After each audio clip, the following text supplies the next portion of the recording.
I must have been dropped too many times as a child. I'm not right. Now, I'm not crazy, but I'm just weird. But I'd rather be weird than normal. True. And, my brain it thinks differently. I don't know. Picture a family dinner. Okay. All right, like 20 people. Okay?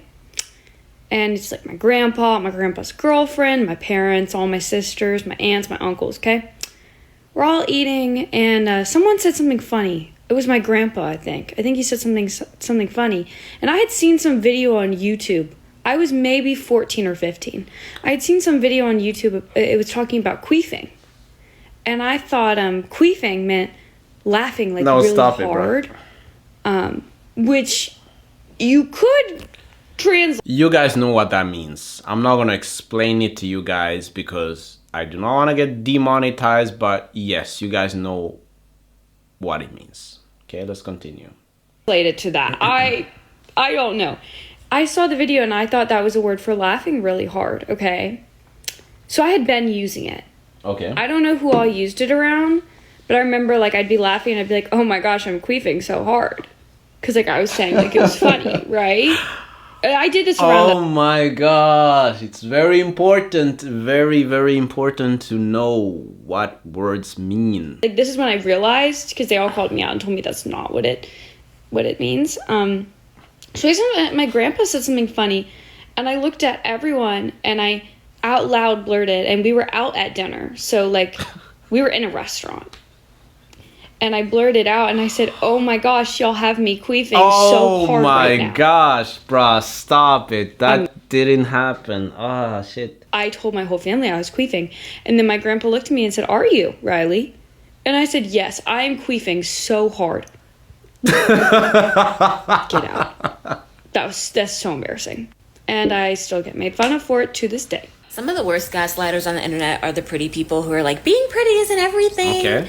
There are struggles. Yeah, we know that life has hardships, but answer quickly. Would you trade your life with a person who's ugly? Ooh. Pause. Would I trade my life? I'm still the same person, but just ugly. Still, everything is the same, but I'm just ugly. No, I wouldn't. To be an ugly person is difficult. Quickly. Would you trade your life right now with a woman who has the same life as you, except she's ugly? Same age, same city, same apartment building, except she's ugly. Would you do it? Would you be you, but ugly? No, you wouldn't.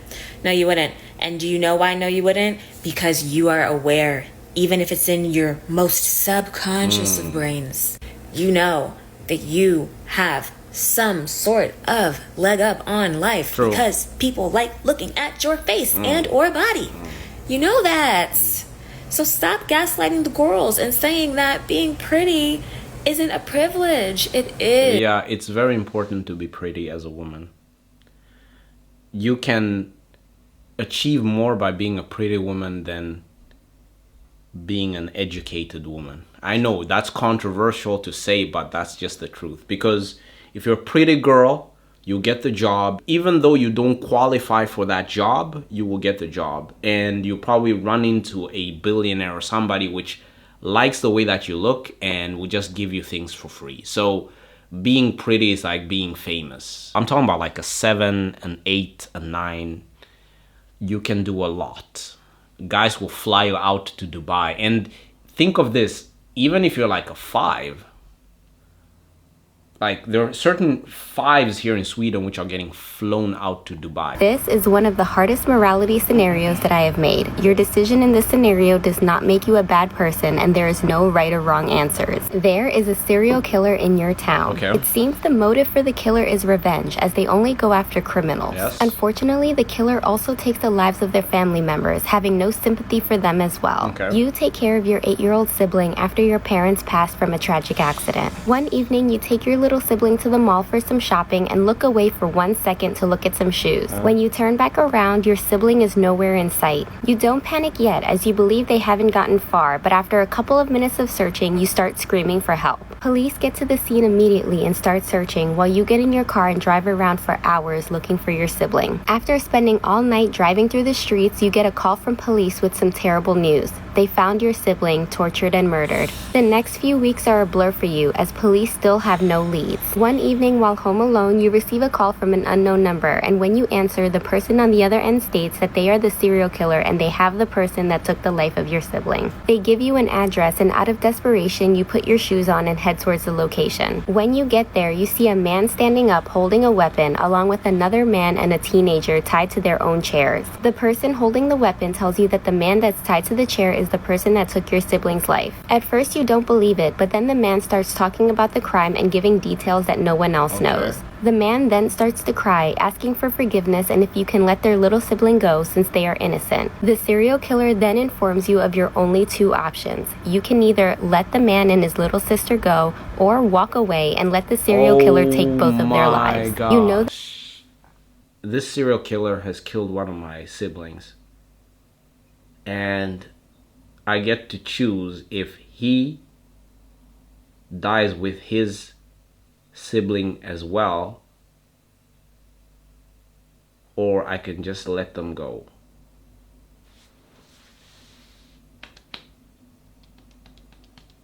If you let the man go, police will not be able to arrest him since there is no concrete evidence and he can claim that he only confessed during duress, but you're not sure if the second option is worse. Do you tell the serial killer to let them go, knowing that your sibling's killer will most likely walk free, but refusing to take justice into your own hands and having an innocent life killed in the process? Or walk away, allowing the serial killer to take both of their lives, knowing an innocent person will be collateral damage, but believing it is worth it in order to get justice for your sibling? That's a difficult question, because it's an innocent kid getting killed just because one of my siblings got killed. So I mean, it's okay if he gets killed, but if I'm also killing an innocent kid, that's okay. If I got to choose, I think I would be very emotional. I have to be honest, guys. I think I would be very emotional, and I would probably let the guy kill them both. It's so hard having a good man when your cycle's coming and you want to be crazy. This man is getting on my nerves and he's not even doing anything. And he's being extra nice. He's gonna go get me some food right now. And I told myself, I gotta get it together. Get it together. By the time he goes and gets that food and come back, I better have a smile on my face, attitude going. When you're in a relationship, it's very important to think about your significant other. If you are a drama girl, maybe it's good to, tone it down, because when you find a genuinely nice person, you should hold on to that person, because the truth is they don't grow on trees. We are officially in the streaming era of this world. Allegedly, there are rumors going around that Speed is about to sign a $600 million contract. To do what, you might ask? To live his life and travel the world and stream it in real life time, while a large portion of the society is sitting down and watching him live life. Speed is a phenomenon which we have never seen before. If he's signing a $600 million contract, that is just 100 million shy away from Ronaldo. Now, I know that people never want to give it to us as Africans, but that is an extremely amazing achievement that he has done. This is a young man which started in his room, and now he's signing a $600 million contract just because he's on the internet, traveling to different countries and just being himself, racing people. Now I understand really why his content is the way that it is. Wow, if a person is making 600 million, if I could just make not even 600 million, if I could just make like 2, maybe 3, then I'm then I'm dead in 2 weeks. You know what's blowing me is that Sophia, Caitlyn Jenner's... Wait, we gotta relax with the innuendo, okay? ...assistant, who died over the weekend, allegedly, from like an ATV accident. She rear-ended like a car and fell off 300 feet into a ravine.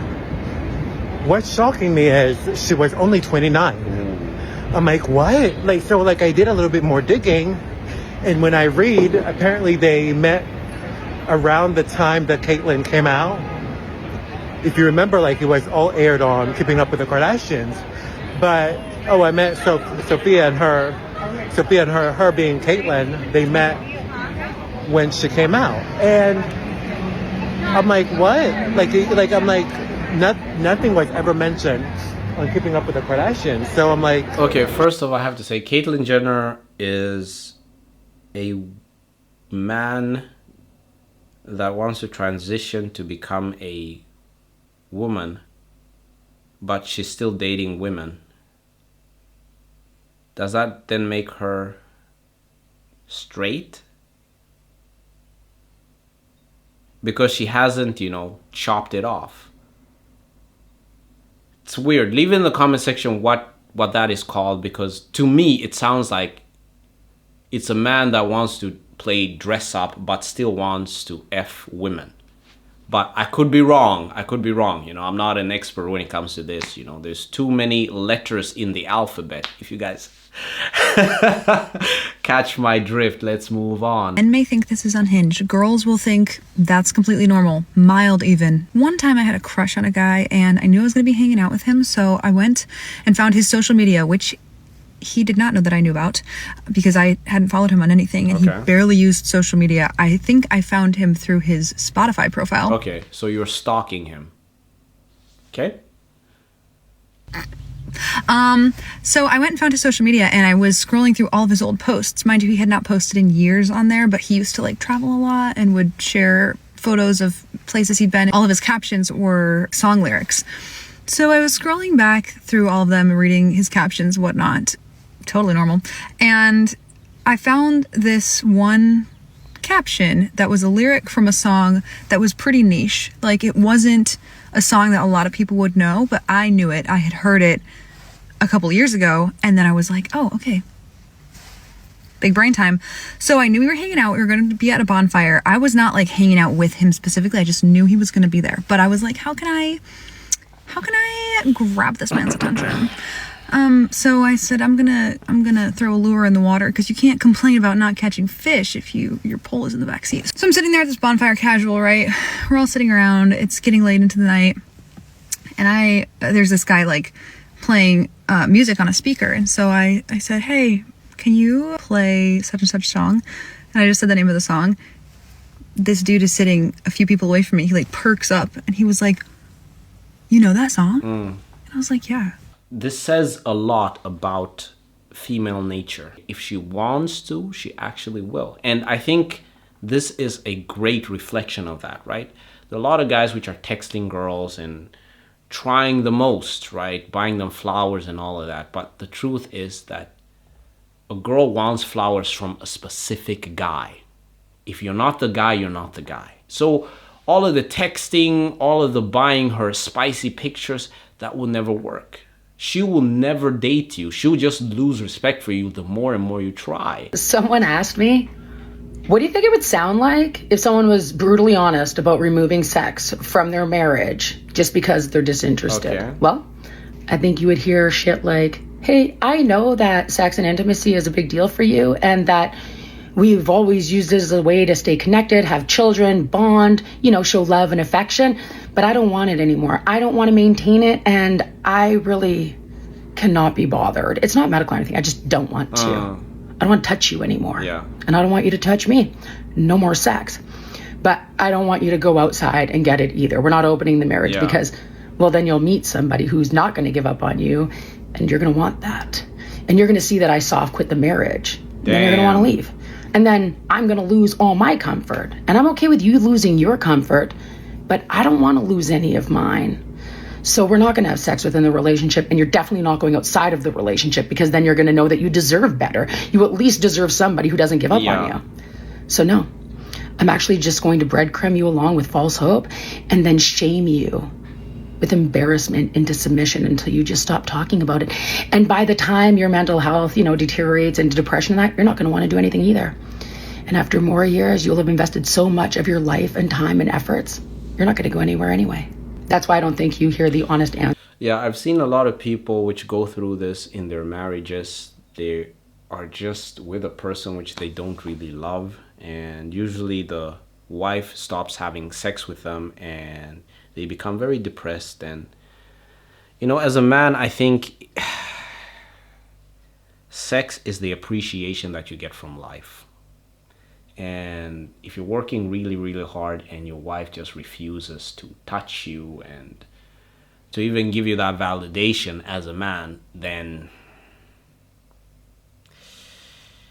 that's a difficult thing to take. I think what you should do as a man is, you know, you should not take disrespect, because I take that as disrespect, because I'm like, I'm doing all of this for you and you're refusing me. You don't even want me to eat. That's the exact same thing. So I don't think you should ever pressure your wife into having sex with you. I think what you should do is, when she stops and you maybe try some few times and she's like, no, she's coming up with excuses, then I think you should, you know, pack your bags and say, hey, thanks, it has been good. Go to somebody else which can actually give you that. Because if I'm being honest, life is too short. You can't be sitting with a person which doesn't want to have sex with you. You can't do that. But anyway, guys, thanks for watching. Do not forget to, of course, like, comment, and share. And I'll see you guys in the next video. Peace.